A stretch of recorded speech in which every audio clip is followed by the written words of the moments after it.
حضرت سیدتنا عائشہ صدیقہ رضی اللہ تعالی عنہا و علیہ السلام، آپ کی ذات مقدسہ سے مروی ایک روایت جامع ترمذی شریف کے اندر فرماتے ہیں یہ جو 10 دن ہوتے ہیں نا، 10 دن، ان 10 دنوں کے اندر اللہ تعالیٰ کی ذات اقدس کو جانور کا خون بہانے سے زیادہ کوئی عمل زیادہ پسند نہیں ہے۔ یعنی سب سے زیادہ فضیلت والا عمل ان 10 دنوں میں کون سا ہے؟ جانوروں کا خون بہایا جائے، قربانی کی جائے۔ اور آگے فرما خون کا پہلا قطرہ زمین پر بعد میں گرتا ہے، اللہ تعالیٰ کی ذات اقدس کے پاس پہلے پہنچ جاتا ہے۔ وہ خون کا قطرہ ہوتا ہے نا زمین کے اوپر جو گرتا ہے، وہ زمین پر بعد میں گرتا ہے، اللہ تعالیٰ کی ذات اقدس کے سامنے وہ شرف قبولیت پہلے حاصل کر لیتا ہے۔ فرما اس لیے خوشی کے ساتھ، اپنے دل کے چین کے ساتھ، دل کی مرضی کے ساتھ اللہ تعالیٰ کی راستوں کے اندر قربانی کرو۔ اللہ اکبر۔ آگے بڑھیے۔ حضرت مولا مرتضیٰ شیر خدا رضی اللہ تعالی عنہ، آپ 2 قربانیاں کیا کرتے تھے، 2 قربانیاں کیا کرتے تھے۔ یہ بھی جامع ترمذی شریف کی روایت ہے، آپ 2 قربانیاں کیا کرتے تھے۔ آپ سے پوچھا گیا کہ آپ 2 قربانیاں کرتے ہیں، اس کی وجہ کیا ہے؟ فرما آقا علیہ الصلوۃ والسلام کی ذات مقدسہ نے مجھے اس کا حکم دیا تھا 2 قربانیوں کا، ایک اپنی طرف سے، ایک حضور محمد مصطفیٰ صلی اللہ تعالی علیہ وآلہ وسلم آپ کی جانب سے۔ اس کی وجہ کیا ہے؟ سنن نسائی کے اندر موجود ہے کہ آقا علیہ الصلوۃ والسلام نے بھی 2 قربانیاں کی ہیں، 2 قربانیاں کی ہیں۔ کون سی؟ ایک اپنی طرف سے اور ایک اپنی پوری امت کی طرف سے، پوری امت کی طرف سے کہ اے پاک پروردگار، ایک قربانی تو میری ہو گئی اور دوسری قربانی میرے ان امتیوں کے لیے کہ جو قیامت کی صبح تک آئیں گے، وہ قربانی نہیں کر سکتے، میں اللہ کا رسول رحمت للعالمین ہوں، ان کی طرف سے میں قربانی کرتا ہوں۔ سبحان اللہ۔ اور پھر اس حدیث پاک سے محدثین نے لکھا ہے، اس بات کا ثبوت بھی ملتا ہے کہ یہ جو ثواب ہوتا ہے نا، یہ پورا پہنچتا ہے۔ یعنی اس طرح نہیں ہوتا دنیا کے اندر 10 روپے آپ تقسیم کرتے ہیں نا، تو 10 آدمیوں کے اوپر تقسیم کرے تو سب کو 1-1 روپیہ مل جاتا ہے، اس طرح نہیں ہوتا۔ اللہ تعالیٰ کے نزدیک یہ بٹے اور یہ تقسیم نہیں ہے، اللہ تعالیٰ کی ذات اقدس کے نزدیک ایک چیز ہے، اس کا پورا ثواب سب کو ملے گا۔ ورنہ آپ خود سوچیں، ایک مینڈے کا ثواب یا ایک بکرے کا ثواب اگر حضور کی پوری امت کے اوپر تقسیم کیا جائے، وہ تقسیم ہو تو پھر تو کسی ایک امتی کو ایک بال بھی نہیں پہنچ سکتا۔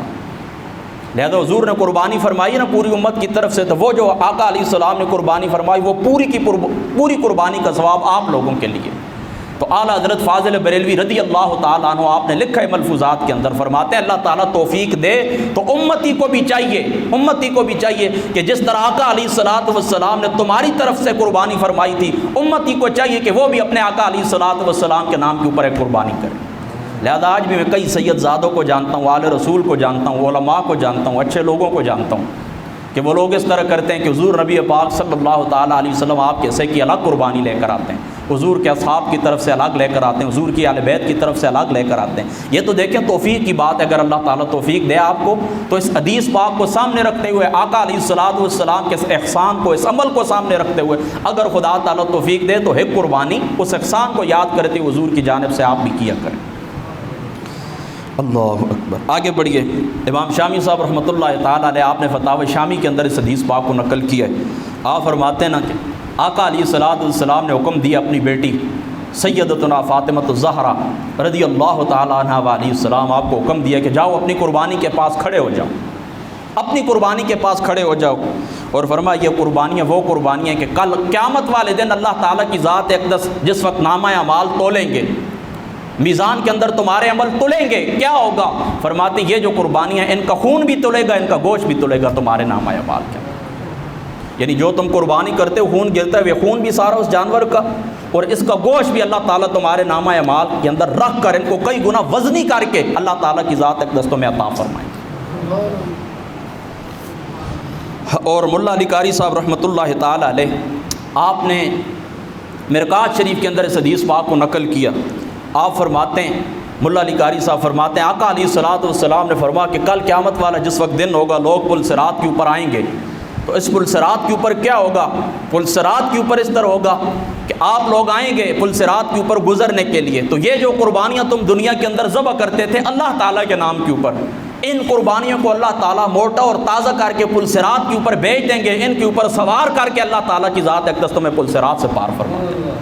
دیکھیں نا، وہ 50,000 سال کی مسافت حدیث پاک کے اندر آتا ہے، بال سے زیادہ باریک ہے، اور آگ سے زیادہ گرم ہے، کس کی طاقت ہے کہ وہاں سے گزرے؟ وہاں پر کیا ہوگا؟ قربانی کرنے والوں کی یہ شان ہے، تمہارے جانور پہنچ آئیں گے، ان کے اوپر بیٹھ کر آرام سے تم پل صراط سے پار ہو جاؤ۔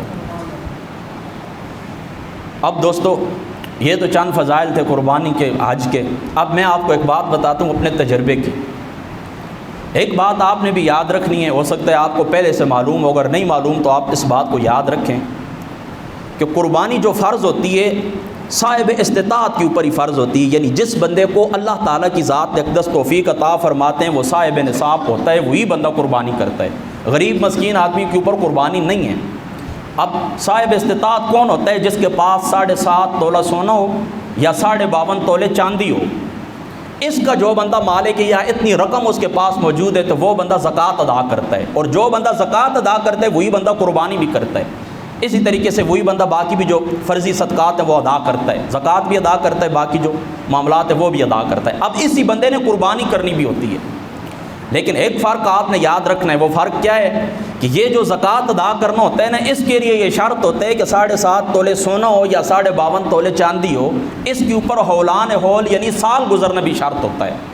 یعنی سال گزر جائے گا، سال آج مثال کے طور پر دیکھیں نا، 9 ذی الحج شریف کا دن ہے، آج آپ نصاب کے مالک ہوئے، آپ گھر کے اندر جا کر آپ نے حساب کی ہے کہ میرے پاس 7.5 تولے سونا موجود ہے یا 52.5 تولے چاندی موجود ہے یا اتنی رقم میرے اکاؤنٹ کے اندر پڑی ہوئی ہے، آج آپ مالک ہو گئے ہیں، تو فکس اس دن یعنی یہ چاند کا حساب ہوگا، سورج یہ جو شمسی سال ہوتا ہے اس کا حساب نہیں ہوگا، قمری سال کا حساب ہوگا۔ چاند کی اس تاریخ کو 9 تاریخ کو پھر اگلے سال آپ نے اس مال کی زکوٰۃ ادا کرنی، یہ آپ بات یاد رکھیں۔ لیکن فرق کیا ہے؟ قربانی والا جو بندہ ہوتا ہے وہ جس وقت مالک ہوتا ہے نا، تو اس کے اوپر سال گزرنا شرط نہیں ہوتا، بلکہ یہ جو قربانی کے دن ہوتے ہیں نا، اگر ان دونوں دنوں کے اندر اللہ تعالیٰ نے اس کو وسعت عطا فرمائی، اتنا پیسہ اس کے پاس ہو گیا ہے، اس کے اوپر بے شک سال نہ گزرے، اس کے اوپر قربانی فرض ہو جاتی ہے، اس کے اوپر قربانی واجب ہو جاتی ہے، مال کے اوپر سال گزرنا شرط نہیں ہوتا، یہ بات یاد رکھیں۔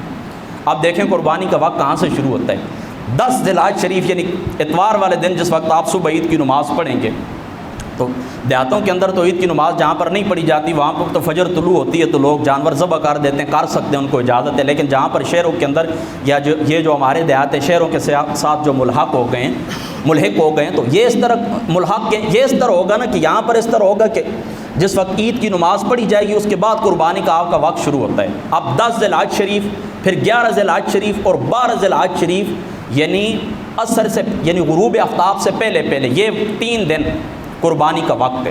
لہذا اس کے اندر جو بندہ نصاب کا مالک ہو جائے، اس کو اللہ تعالیٰ وسعت عطا فرما دے، اس کے پاس اتنا پیسہ آ جائے تو اس کے اوپر قربانی کرنا کیا ہو جاتی ہے؟ اس کے اوپر قربانی کرنا واجب ہو جاتی ہے۔ اس بات کا آپ نے خیال رکھنا ہے۔ بعض لوگوں کو یہ غلط فہمی ہوتی ہے، کہتے ہیں مال تو ہمارے پاس ہے، سال نہیں گزرا۔ سال گزرنا زکوٰۃ کے لیے شرط ہے، قربانی کے لیے شرط نہیں۔ ایک بات اور یاد رکھیں، میں اپنی بات آپ کو بتاتا ہوں، میں نے دیکھا ہے، ہم نے اپنے گھر کے اندر پہلی قربانی کی تھی سن 2013 کے اندر، اور اسی وقت ہم نے زکوٰۃ دینی بھی شروع کی تھی۔ اس وقت ہماری کچھ 18 یا 19 ہزار روپے زکوٰۃ نکلی تھی، اور اس سال سن 2022 کی ہم نے رمضان شریف کے اندر زکوٰۃ ادا کی ہے، تقریباً 1.5 لاکھ روپے الحمدللہ ہم نے زکوٰۃ ادا کی۔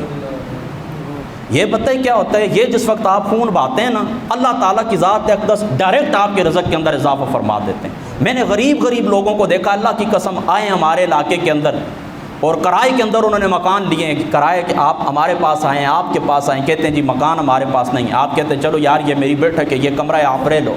غریب لوگ تھے، انہوں نے اس طرح کیا، قربانی کا موسم آیا، کہیں کچھ توفیق ان کو ہوئی نہیں ہوئی، جا کر کچھ ادھار کر کے انہوں نے کوئی بکرا ذبح کر دیا، کوئی گائے ذبح کر دی اللہ کے راستے کے اندر۔ تو پھر دن بدن جو سال آتا گیا وہ لوگ آگے بڑھتے گئے، یہاں تک کہ وہی جو کرائے کے اوپر رہنے والے تھے وہ کوٹھیوں اور بلڈنگوں کے مالک بن گئے اور پراپرٹیز کے مالک بن گئے۔ تو یاد رکھیں اس عمل کے اندر اللہ تعالیٰ کی ذات اقدس نے بہت برکت رکھی۔ اگر آپ میں سے کچھ لوگ ایسے ہیں جن کو توفیق نہیں بھی ہے وہ بھی قربانی کریں تو لازمی آپ اگلے سال بالکل چیک کر لیں اس بات کو کہ آپ کے گراف کے اندر اضافہ ہوگا، آپ کی دولت کے اندر، پیسے کے اندر اضافہ ہوگا انشاءاللہ تعالیٰ۔ میں نے آپ کو اپنی مثال گھر کی دی ہے نا کہ 2013 کے اندر ہم نے قربانی اور زکوٰۃ کی تھی، حالانکہ اس وقت اتنی توفیق بھی نہیں تھی، بہرحال چلو نصاب تک پہنچتا تھا تو ہم نے حساب کتاب کی ہے، تھوڑی سی زکوٰۃ بنتی تھی، قربانی بھی ہم نے کر دی۔ اس کے بعد بڑھتے الحمدللہ تعالیٰ آج زکوٰۃ کی بھی ہم الحمدللہ تعالیٰ یہ رقم ادا کرتے ہیں اور قربانی بھی پوری ایک مکمل اپنی طرف سے کرتے ہیں۔ اللہ تعالیٰ نے ہمارے کاروبار کو اتنی وسعت عطا فرمائی۔ تو یہ ہوتا ہے غربت کے باوجود کریں قربانی، اللہ تعالیٰ کی ذات اقدس کی راہ کے اندر کریں قربانی، انشاءاللہ تعالیٰ اللہ تعالیٰ وسعت عطا فرمائیں گے۔ اب آتے ہیں تھوڑا سا مسائل کی طرف، جو وقت باقی بچتا ہے 1:45 تک بھائی بن جانا جی۔ اچھا، اب اس طرح جو مسائل ان مسائل کی طرف آتا ہوں۔ یہ بات آپ کو ابتدا کے اندر پتہ چل گئی ہے نا کہ قربانی کس کے اوپر ہے؟ جو صاحب نصاب ہو، اور ان دنوں کے اندر صاحب نصاب ہو، سال گزرنا شرط نہیں ہے۔ اب اگلی بات کی طرف آپ بڑھیں۔ جس وقت آپ صاحب نصاب ہو گئے ہیں، قربانی دینا آپ کے اوپر واجب ہو گیا ہے، اس کے بعد آپ کیا کرتے ہیں؟ جو درجہ ہوتا ہے، آپ جاتے ہیں بازار کے اندر، یعنی منڈی کے اندر آپ جاتے ہیں، وہاں پر آپ جانور خریدتے ہیں۔ اس کے اندر اکثر لوگ پوچھتے ہی رہتے ہیں کہ فلاں کمزوری ہے جانور کے اندر، کرنا چاہیے نہیں کرنا چاہیے، یہ وہ اس قسم کے سوالات کرتے ہیں۔ جو چند سوالات ضروری ہیں میں آپ کو ابھی بتا دیتا ہوں۔ دیکھیں، جا کر جو بھی آپ جانور خریدیں، سب سے پہلے یہ بات یاد رکھیں کہ اگر کوئی بندہ قربانی کے لیے جانور خریدتا ہے اور نیت کرتا ہے کہ یہ میں قربانی اکیلے کروں گا اللہ کی بارگاہ میں، لیکن گھر کے اندر آتے گائے لے کر آیا تھا، اس گائے کے اندر 7 آدمی شریک ہو سکتے ہیں، تو اس نے نیت کی تھی کہ میں اکیلے قربانی کروں گا، لیکن گھر کے اندر آیا تو اس کا خیال تبدیل ہو گیا۔ وہ کہتے ہیں نہیں، بھائی کو بھی ساتھ شامل کر لیتا ہوں، 6 سے اور بھی پکڑ لیتا ہوں۔ اگر وہ ایسا کرے تو اس کو ایسا کرنے کی اجازت ہے، کر سکتا ہے، کوئی گناہ والی بات نہیں ہے۔ اپنے لیے قربانی خریدی تھی لیکن ساتھ 6 بندے اور بھی شامل کر لیے، کوئی بات نہیں، کر سکتا ہے۔ دوسری بات، جانور کے اندر خصوصی طور پر یہ بات یاد رکھیں کہ جانور اتنا زیادہ کمزور ہو کہ چل کر قربان گاہ تک نہ جا سکے، اس جانور کی قربانی نہیں ہو سکتی۔ یعنی دیکھیں نا، کمزور جانور ہوتے ہیں نا، جن کی ہڈیوں کے اندر گودا کم ہو جاتا ہے، تو وہ لوگ پوچھتے ہیں کس طرح کریں، تو یہ بات ذہن کے اندر رکھیں، اگر وہ چل کر قربان گاہ کی طرف جا سکتا ہے تو آپ اس کی قربانی کر سکتے ہیں، اگر نہیں جا سکتا نہیں کر سکتے۔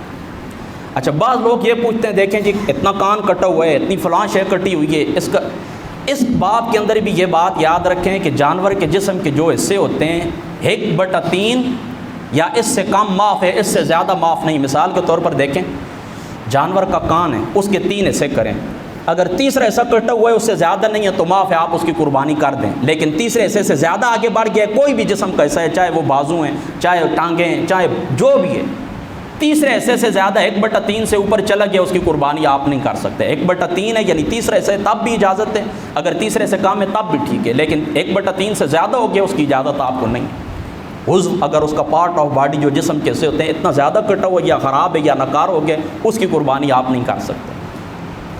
بعض جانور ہوتے ہیں خارش ان کو ہوتی ہے، یہ بات خصوصی آپ نے یاد رکھنی ہے۔ اس خارش کی وجہ سے اگر وہ جانور کمزور ہو گئے تو اس کی قربانی بھی آپ نہیں کر سکتے، لیکن اس خارش کی وجہ سے وہ جانور کمزور نہیں ہوا ہے تو اس کی آپ قربانی کر سکتے ہیں۔ اس کی وجہ کیا ہے؟ اس کا مطلب یہ خارش کی وجہ سے وہ کمزور ہوا ہے نا، تو اس کا مطلب یہ کہ وہ جو خارش تھی اس کے گوشت کے اندر داخل ہو گئی۔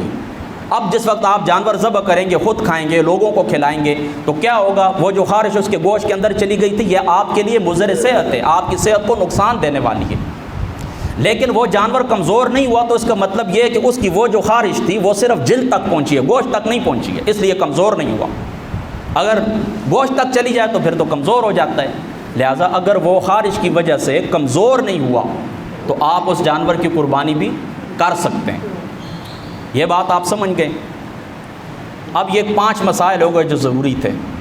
اب اس طرح کہ آپ نے وہ جانور خرید لیے، اب آپ گھر کے اندر آ گئے ہیں، گھر کے اندر آ کر کیا مسائل ہوتے ہیں کہ ہم اس کا دودھ دو سکتے ہیں یا نہیں دو سکتے؟ اگر وہ دودھ والا ہے تو اس کو کچھ اوپر وہ جو اون والے جانور ہوتے ہیں ان کی اون کا کیا کریں؟ یاد رکھیں اگر کچھ دودھ وغیرہ نکل آئے، کچھ اون وغیرہ آپ کاٹ لیں تو اس کا طریقہ یہ ہوتا ہے کہ اس کو صدقہ کر دیں، کسی کو دے دیں، غریب مسکین کو دے دیں، وہ اون ہے یا دودھ ہے آگے صدقہ کر دیں، خود استعمال نہ کریں۔ اگر کر لیں تو ٹھیک ہے، کوئی گناہ بھی نہیں ہے، لیکن افضل یہ ہے، مستحب یہ کہ آپ اس طرح کریں کہ وہ سارا اون یا سارا دودھ صدقہ کر دیں۔ دوسری بات یہ یاد رکھیں، قربانی کے جو جانور ہوتے ہیں یہ شعائر اللہ ہیں، اللہ تعالیٰ کی نشانیاں ہیں، لہٰذا ان کی تعظیم کرتے ہوئے، ان کا اکرام کرتے ہوئے، ان کو نہلانا، اسی طریقے سے ان کو مہندی لگانا، ان کے ساتھ کھیلنا، ان کو باہر کھانے پینے کے لیے لے کر چلے جانا، ان کی خدمت کرنا، یہ مستحب ہے۔ اللہ تعالیٰ کی ذات اقدس اس کا آپ کو ثواب عطا فرمائیں گے۔ لہذا بہتر یہ ہے کہ بالکل عین ٹائم کے اوپر جا کر جانور لے لیں، اس طرح نہ کریں، بلکہ کچھ دن پہلے لے کر آئیں اور کچھ اس کی خدمت کریں۔ اللہ تعالیٰ کی ذات اقدس اس بات کے اوپر راضی ہوتے ہیں۔ ٹھیک ہے، سمجھ آ گئی؟ اب دیکھیں 10 ذی الحج شریف کا جو دن ہوتا ہے، 10 ذی الحج شریف کے اندر آپ نماز پڑھتے ہیں، نماز پڑھنے کے بعد آپ کیا کرتے ہیں؟ قربانی کرتے ہیں۔ یہ بات یاد رکھیں کہ قربانی 3 دن جائز ہے، لیکن افضل اور بہتر یہ ہے کہ پہلے دن کی جائے، یعنی نماز پڑھ لیں، پہلی فرصت کے اندر آپ قربانی کریں۔ کیونکہ آقا علیہ الصلوۃ والسلام کا یہ فرمان ہے کہ اس دن کا جو کھانا ہوتا ہے نا، یعنی چھوٹی جو عید ہوتی ہے نا، تو آپ جاتے ہیں نا تو وہاں پر حضور علیہ الصلوۃ والسلام نے فرمایا کہ کچھ میٹھا کھا کر جائیں چھوٹی عید میں، لیکن جو بڑی عید ہوتی ہے تو آقا علیہ الصلوۃ والسلام نے فرمایا تمہارا پہلا کھانا کیا ہونا چاہیے؟ قربانی کا گوشت ہونا چاہیے۔ لہٰذا اس کے لیے بہتر یہ ہے کہ پہلی فرصت کے اندر آپ قربانی کریں، اور رات کے وقت قربانی کرنا مکروہ ہے۔ کس وجہ سے مکروہ ہے؟ کہ ہو سکتا ہے کوئی چیز آپ کو نظر نہ آئی ہو، اندھیرا ہوتا ہے نا، کوئی چیز کٹنے سے رہ سکتی ہے اور معاملات ہو سکتے ہیں، لہذا بہتر ہے دن کی روشنی کے اندر پہلی فرصت کے اندر آپ قربانی کر لیں۔ دوسری بات یہ یاد رکھیں، ابھی میں نے آپ کو حدیث پاک سنائی ہے فتاوی شامی کی، کہ آقا علیہ الصلوۃ والسلام نے اپنی بیٹی سیدتنا فاطمہ الزہرا رضی اللہ تعالی عنہ آپ کو حکم دیا کہ آپ جائیں اپنی قربانی کے پاس کھڑے ہو جائیں۔ تو مستحب اور افضل یہ ہے کہ اپنی قربانی خود اپنے ہاتھوں سے ذبح کریں، لیکن اگر آپ کو قربانی ذبح کرنے کا طریقہ نہیں آتا تو پھر کم از کم اتنا درجہ یہ ہونا چاہیے کہ اس قربانی کے پاس آپ بیٹھ جائیں، کھڑے ہو جائیں، آپ کے سامنے قربانی ہونی چاہیے، آپ کے سامنے قربانی ہونی چاہیے۔ اگلا جو لمحہ آتا ہے، جو لوگ گوشت تقسیم کرتے ہیں، تو اس گوشت کی تقسیم کے اندر مستحب کیا ہے؟ مستحب یہ ہے کہ اس گوشت کو 3 حصوں کے اندر تقسیم کیا جائے، ایک حصہ اپنے لیے، اور دوسرا حصہ اقارب کے لیے اور دوستوں کے لیے، اور تیسرا حصہ مسکین لوگوں کے لیے۔ لیکن یاد رکھیں یہ تقسیم کوئی فرض نہیں ہے، کوئی واجب نہیں ہے، گناہ نہیں ہے اگر آپ سارا گوشت خود کھا لیں تب بھی کوئی بات نہیں۔ مقصد کیا تھا؟ قربانی کا رکن کیا تھا؟ خون بہانا، وہ خون آپ نے بہا دیا، آپ کو حاصل ہو گئی قربانی۔ اب گوشت کی جو تقسیم ہے یہ مستحب ہے، کریں تب بھی ٹھیک ہے، نہ کریں کوئی گناہ بھی نہیں ہے۔ یعنی 3 حصے نا، سارا آپ مسکین کو دے دیں تب بھی ٹھیک ہے، سارا خود رکھ لیں تب بھی ٹھیک ہے، سارا دوستوں کو دے دیں تب بھی ٹھیک ہے۔ اور فتاوی شامی کے اندر علامہ شامی صاحب رحمۃ اللہ تعالی علیہ آپ نے یہ لکھا ہے کہ جس بندے کی اولاد زیادہ ہو تو اس بندے کے لیے مستحب یہ ہے کہ یہ سارا گوشت خود رکھ لے۔ اولاد دیکھیں نا، ایک بندہ ہے نا وہ قربانی کرتا ہے، اب اس کی بیٹیاں ہیں، بیٹیوں کی آگے پھر اولادیں ہیں، بیٹے ہیں، بیٹوں کی آگے اولادیں ہیں، تو گھر کے اندر 15 افراد ہیں، 20 افراد ہیں، 25 افراد ہیں، تو اس بندے کو کہتے ہیں صاحب عیال، صاحب اولاد۔ تو اس کی اولاد چونکہ کثیر ہے، ایک کی بجائے 4 بیویاں ہیں، تو اس کے لیے مستحب کیا ہے؟ اس کے لیے مستحب اور بہتر یہ ہے کہ یہ گوشت تقسیم نہ کرے، یہ سارا گوشت خود رکھ لے، اس بندے کے لیے مستحب یہ۔ اور جو بندہ سنگل ہوتا ہے، مثال کے طور پر میں ہوں، میری ایک بیوی ہے، ایک میرا بچہ ہے، تو میرے لیے مستحب یہ ہے کہ میں زیادہ حصہ تقسیم کر دوں، اپنے پاس نہ رکھوں، کیونکہ میری اولاد زیادہ نہیں ہے۔ تو جس بندے کی اولاد زیادہ ہو اس کے لیے یہ یاد رکھیں سارا گوشت خود رکھ لینا مستحب ہے۔ یہ 3 حصے جو ہے نا، 3 حصے لوگ مطلب بعض لوگ اسی طرح سمجھتے ہیں نا کہ ہر صورت ہم نے کرنے ہی کرنے، نہ کرو تو کوئی گناہ نہیں۔ دیکھیں پہلے زمانے کے اندر آپ کو بھی یاد ہوگا، ہمارا گاؤں چھوٹا سا ہے پائندہ، تقریباً 200 یا 250 گھر ہوں گے، 232 اتنے گھر ہیں۔ مجھے یاد ہے ہمارے گاؤں کے اندر 4 یا 5 قربانیاں ہوتی تھیں، 4 یا 5 قربانیاں ہوتی تھیں۔ اب کوئی گھر ایسا نہیں ہے سوائے چند گھروں کو چھوڑ کر سب گھروں کے اندر قربانیاں ہوتی ہیں۔ یعنی پہلے مثال کے طور پر 4 یا 5 جانور ذبح ہوتے تھے، تو اب 100 سے بھی زیادہ ہوتے ہیں۔ یہ اللہ تعالیٰ نے ساتھ ساتھ وسعت عطا فرمایا، اب اس طرح کی تنگیاں نہیں رہی باقی۔ لہذا بہتر یہی ہوتا ہے جس طرح آپ مناسب سمجھے، اپنے گھر کے حالات کو دیکھیں، ارد گرد کے حالات کو دیکھیں، جس طرح مناسب سمجھے آپ گوشت کی تقسیم کر سکتے ہیں۔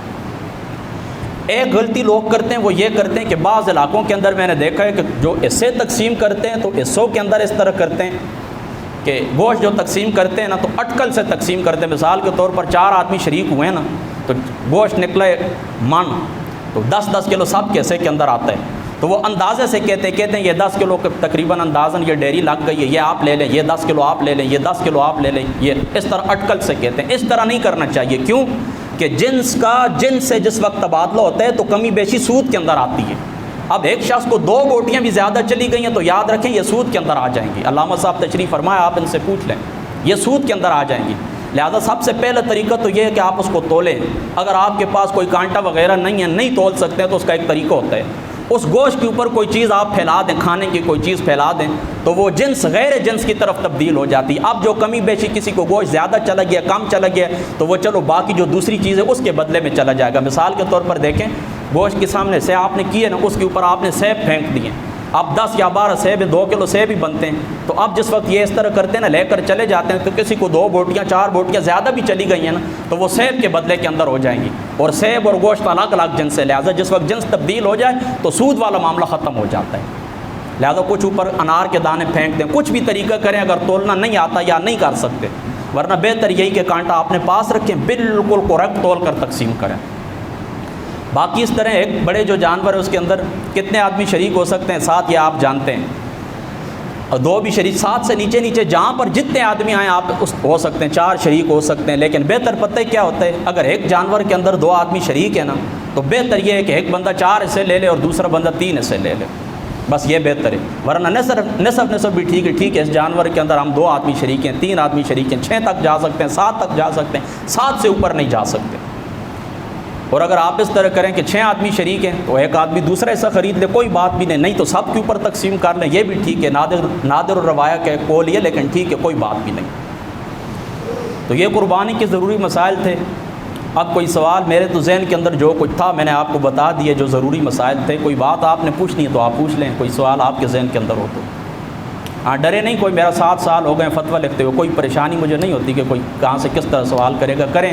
اگر کوئی ذہن کے اندر ہے قربانی کا کوئی مسئلہ ہے، ہاں ایک بات چلو پھر دوسری بھی یاد آ گئی ہے، آقا علیہ الصلوۃ والسلام نے فرمایا کہ یہ جو 10 دن ہوتے ہیں نا، تو جو بندہ قربانی کا ارادہ کرے تو وہ اپنے ناخن نہ کٹوائے۔